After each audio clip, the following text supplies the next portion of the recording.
বাংলাদেশের ভাবী প্রধানমন্ত্রী তারেক জিয়ার প্রতি কিছু সদয় পরামর্শ।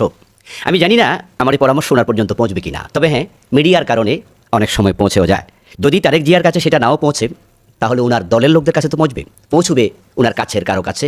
আমার অনুরোধ থাকবে আমার পরামর্শগুলো সুযোগ থাকলে তারেক জিয়ার কাছে পৌঁছিয়ে দেয়া। তারেক জিয়া, আপনি প্রেসিডেন্ট শহীদ জিয়াউর রহমানের সন্তান। আপনার বাবা একজন ইসলামিস্ট মানুষ ছিলেন।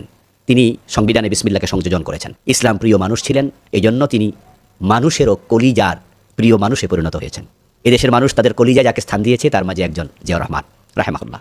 খালেদা জি, আপনার মা ইসলাম ওয়ালাদের সাথে দীর্ঘ রাজনৈতিক জীবন কাটিয়েছেন, একসাথে ইসলামী দলগুলোর সাথে অ্যালায়েন্স করে। আলেম ওলামাকে তিনি ভালোবাসতেন। খালেদা জিয়া ইসলামের বিপক্ষে কথা বলেছে আমি কখনো শুনিনি। আপনি তাদেরই সন্তান এবং আপনার বর্তমান ভূমিকা দেখে আমি কিছুটা আনন্দিত, কারণ আপনি আপনার দল বিজয়ী হওয়ার পরে জামাত ইসলামের আমিরের বাসায় গিয়েছেন, ফুলের তোড়া নিয়ে গিয়েছেন, আমাদের নাহিদ ইসলামের বাসায় গিয়েছেন, চরমনাই ফিসাই হুজুরের বাসায়। এগুলো বাংলাদেশের রাজনীতিতে গুণগত পরিবর্তন। এই জন্য আপনাকে ধন্যবাদ। আমার পরামর্শ হচ্ছে আপনি এই দেশটাকে ঢেলে সাজাবেন। আপনি একটি বক্তৃতায় বলেছেন আই হ্যাভ এ প্ল্যান। আমরা আপনার সেই প্ল্যানটি দেখতে চাই। নিশ্চয় সেটা কল্যাণকর। আপনি দীর্ঘ 17 বছরের মতো আপনি ইউকেতে ছিলেন। এটা সভ্য রাষ্ট্র এবং তামাম পৃথিবী চালিয়েছে একসময় এই ইউকে, এই ব্রিটিশরাই। আপনি অনেক কিছু দেখার সুযোগ পেয়েছেন। সেটাকে কাজে লাগিয়ে বাংলাদেশটাকে আপনি ঢেলে সাজাবেন, এটা আমাদের প্রত্যাশা।